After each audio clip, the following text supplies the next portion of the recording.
Bismillah, alhamdulillah, wassalatu wassalamu ala rasulillah, wa ala alihi wa sahbihi wa man wala.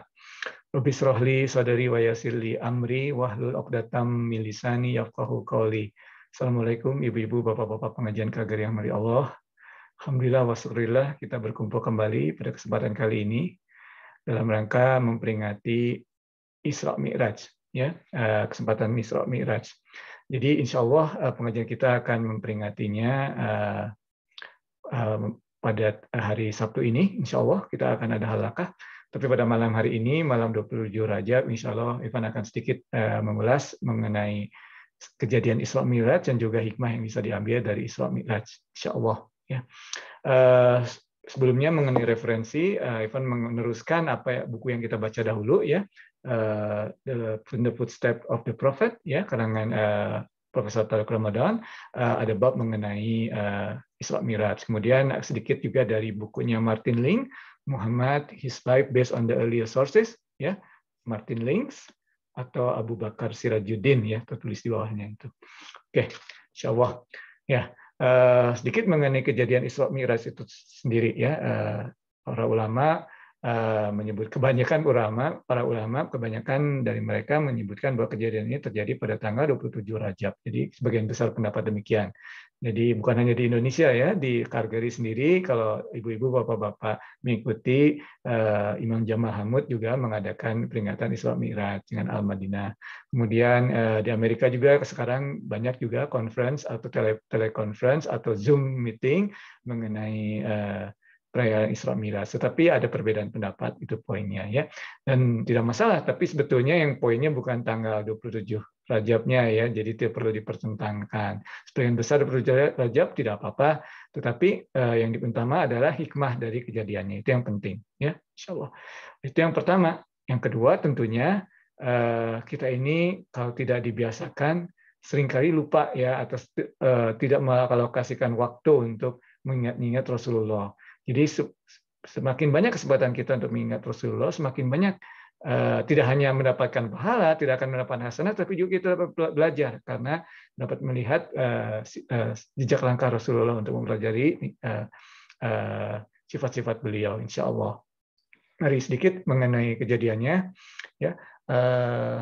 Kejadiannya pada malam itu Rasulullah SAW sebetulnya berada diundang, ya, di rumahnya Hani. Ya, siapa Hani tersebut? Hani adalah sepupu dari Rasulullah SAW, kakaknya Ali bin Abi Thalib. Ya, Hani itu kakaknya Ali bin Abi Thalib, putrinya dari Abi Thalib dan Fatimah. Ya, ini bukan Fatimah putrinya Nabi Muhammad, tapi Fatimah ibunya Ali bin Abi Thalib. Jadi Ali bin Abi Thalib itu ibunya namanya Fatimah, istrinya juga namanya Fatimah. Ya, Hani, ya, Hani sepupu Rasulullah SAW. Jadi pada malam hari itu beliau diundang karena Fatimah, ibunya Hani, dan Hani itu sering mengundang, kemudian sholat bersama, ya, sholat malam bersama. Nah, ingat, ini sebelum Isra Mi'raj, ya, jadi belum ada perintah sholat 5 waktu, sholatnya hanya di pagi hari, sholat subuh dan juga sholat malam, ya, itu saja. Bahkan tahajud, ya, sholat malam seperti Isya, ya, sholat tahajud lain lagi, ya, itu ada wajib, ya, sholat tahajud untuk Rasulullah SAW, ya. Tapi ini setelah makan malam mungkin beristirahat, kemudian sholat bersama, kemudian Rasulullah SAW beristirahat sebentar, kemudian seperti kebiasaannya Rasulullah SAW menuju Ka'bah, ya, karena Rasulullah SAW senang untuk melakukan tahajud atau sholat malam di Ka'bah, ya. Oh, sebetulnya sedikit lagi, Hani ini suaminya bukan Muslim, ya, tetapi tidak baik, ya, perangainya baik terhadap umat Islam, ya. Tapi beliau seperti halnya Abu Thalib tidak masuk Islam, ya. Paling tidak pada saat kejadian ini belum masuk Islam, dan Ivan tidak ada riwayat yang jelas apakah masuk Islam atau tidak, ya. Nah, kembali lagi, jadi Rasulullah SAW setelah mengunjungi atau berkunjung ke rumah Hani, kemudian setelah itu Rasulullah SAW menuju Ka'bah, dan di Ka'bah Rasulullah SAW setelah sholat malam merasa ngantuk sekali, kemudian tertidur, dan Jibril datang alaihissalam dan membangunkan Rasulullah SAW 3 kali, dan pada saat yang ketiga Rasulullah SAW bangun, kemudian bersama Jibril keluar dari sanctuary-nya Ka'bah, dan disitulah Rasulullah SAW melihat Borak, ya.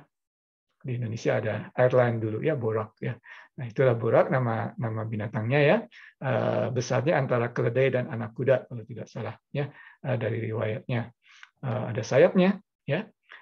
Dan menurut riwayat walau alam ya, itu adalah Borak juga adalah yang dikendarai oleh Nabi Ibrahim ya. Pada saat sering berkunjung, beliau berkunjung sendiri antara Palestina dan Mekah ya, untuk mengunjungi istrinya Siti Hajar dan juga putranya Nabi Ismail alaihissalam. Ya, walau alamnya itu riwayatnya tidak terlalu jelas, tapi banyak orang yang mempercayainya. Anyway, yang poinnya sekarang naik Buraq, kemudian Jibril dan Rasulullah SAW menuju dari Makkah Al-Mukarramah ke Palestina. Ya, ingat pada saat itu umat Islam masih melaksanakan sholat kemana kiblatnya? Ke Palestina ya. Jadi pada saat itu Rasulullah SAW ke Palestina naik Buraq, kemudian banyak riwayat mengenai apa yang dilihat Rasulullah dalam perjalanan tersebut, tapi kita tidak ada waktunya mungkin untuk membahas semua pada kesempatan kali ini. Kita akan membahas pada saat itu langsung Rasulullah SAW sudah sampai di Palestina. Di situ Rasulullah SAW mungkin ibu-ibu bapak pernah mendengar memimpin sholat para nabi, ada 124.000 menurut salah satu riwayat ya, para nabi, dan ini menunjukkan bahwa keuniversalan ajaran agama kita ya. Kemudian agama Islam ya. Kemudian setelah selesai memimpin sholat tersebut Rasulullah SAW ditawari minum 2, anggur atau susu. Dan Rasulullah SAW memilih susu. Dan Jibril berkata Rasulullah SAW bahwa kamu milih ini seakan-akan memang agamamu adalah agama yang fitrah, atau ajaran agama yang kamu ajarkan adalah ajaran agama yang fitrah ya, dan umatmu adalah umat yang fitrah juga ya. Disitulah jadi ada hikmahnya Rasulullah SAW memilih susu dibanding wine ya, anggur. Dan dari situ berikutnya adalah naik Buraq lagi bersama Jibril, kemudian naik ke atas ya, atas dalam arti vertikalnya, karena di sini terlepas dari batas ruang dan waktu ya. Jadi di situ ada ceritanya kan, ada 7 langit, kemudian di tiap level Rasulullah SAW bertemu nabi ya, nabi-nabi terdua, ada Nabi Isa, ada Nabi Musa dan Harun, dan kemudian Nabi Ibrahim dan sebagainya ya. Nah, kemudian sampai pada suatu saat Jibril tidak bisa bersama lagi ya, tetapi pada saat itu Jibril sudah dalam bentuk malaikatnya. Jadi tadi pada saat di Mekah bentuk manusia, tapi pada saat naik Mi'raj itu sudah dalam bentuk malaikatnya. Ya, hanya 2 kali Jibril itu menampakkan diri kepada Rasul dalam bentuk malaikat ya, pada saat Iqra bismi rabbikal ladzi khalaq ya, pada saat memberikan ayat yang pertama, dan juga pada saat pada saat Mi'raj ini ya. Oke, jadi Jibril tidak bisa naik, dan itulah Rasulullah SAW sendiri yang bertemu Allah dalam hal ini tidak dalam batas ruang dan waktu ya, experiential spiritual. Kita imani bahwa secara experiential Rasulullah SAW bertemu Allah. Dan apa yang terjadi? Pertama, Rasulullah SAW mendapat ajaran akidah Islam ya. Mungkin ibu bapak mengenal ya, dalam surat Al-Baqarah ya, sedikit mungkin bisa kita lihat ya, ayat ini ya, amana rasulu bima unjila ilahi mir rabbihi ya, wal mu'minun ya, kullun amana billah wa malaikati wa kutubihi wa rusulih la nufariqu baina ahadim min rusulih wa qalu sami'na wa ata'na ghufranaka rabbana wa ilaikal masir ya. Surah Al-Baqarah ini yang kursor Irfan ini ya. Jadi ini disampaikan pada saat Isra Mi'raj. Jadi ayat-ayat yang lain disampaikan di bumi, tetapi ayat ini disampaikan di hadapan Allah langsung ya, disampaikan dari singgasana Allah ya, disebutkan Al-Arsy ya. Dari sinilah ayatnya ya, dan kita lihat ya, iman kepada Allah, believe in God ya, iman kepada malaikat, angels, kepada buku, kitab-kitab Allah ya, kitab-kitab ya, plural ya, jamak di sini, kepada malaikat, kepada rasul-rasul Allah. Kemudian di sini to you is the end of the journey, berarti ada hari akhir, dan juga kita percaya akan takdir kita ya, we hear and we obey ya, kita percaya apa yang telah diberikan kepada kita ya. Ya, di situ akidah kita disampaikan, kita dapat pada saat itu. Kemudian hal lain yang juga Rasulullah SAW terima pada saat itu, mungkin yang paling dikenal adalah perintah sholat 5 waktu. Tadinya bukan 5 waktu ya, 50 waktu. Subhanallah. Ya, jadi mendapatkan perintah sholat 50 waktu. Kemudian Rasulullah SAW turun sampai bertemu Nabi Musa ya di langit-langit, level-level langit tadi. Kemudian Nabi Musa berkata, kembali lagi ke atas, bertemu Allah, minta kurangi karena umatku juga tidak mampu. Terus berulang-ulang sampai akhirnya 5 kali, ya 5 kali. Dan Nabi Musa tetap berkata, naik lagi, minta lagi. Tapi Rasulullah SAW tidak mau mengurangi lagi. Beliau berkata, alaihissalam, saya tidak mau naik lagi ke atas untuk meminta kurang dari ini.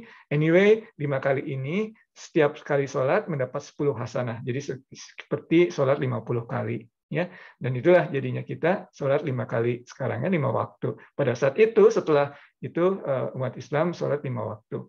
Ya. Nah, Rasulullah SAW kembali ke Masjidil Aqsa dengan Burak dan Jibril. Kemudian dari situ naik Burak bersama Jibril kembali ke Mekah dan bertemu menyusul karavan yang sedang pulang dari Palestina atau Syria, Palestina, dari Syam pada saat itu sebetulnya disebutnya Syam ke Mekah yang menyusul, dan Rasulullah melihat bentuk penampakan dari karavan tersebut ya, para pedagang, dan itu nantinya menjadi bukti kebenaran dari perjalanan ini karena Rasulullah bisa menunjukkan dengan detail bentuk karavan tersebut, dan kaum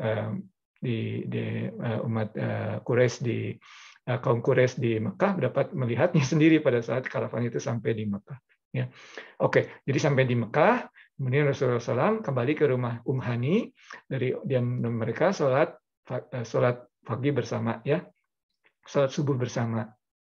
Nah, setelah selesai sholat, Rasulullah SAW menceritakan pengalaman tersebut kepada Hani, dan kemudian berkata akan menyampaikan kepada umat atau kaum Quraisy. Hani langsung menarik bajunya Rasulullah SAW sampai diriwayatkan tertarik ya bajunya seperti itu, dan agak sedikit terangkat pakaiannya dan terlihat perutnya Rasulullah SAW ya di salah satu riwayatnya. Saking kuatnya Hani menarik Rasulullah SAW untuk jangan sampai nanti orang-orang akan tidak mempercayai kamu dan sebagainya. Dan apa yang ditakutkan Hani itu benar-benar terjadi.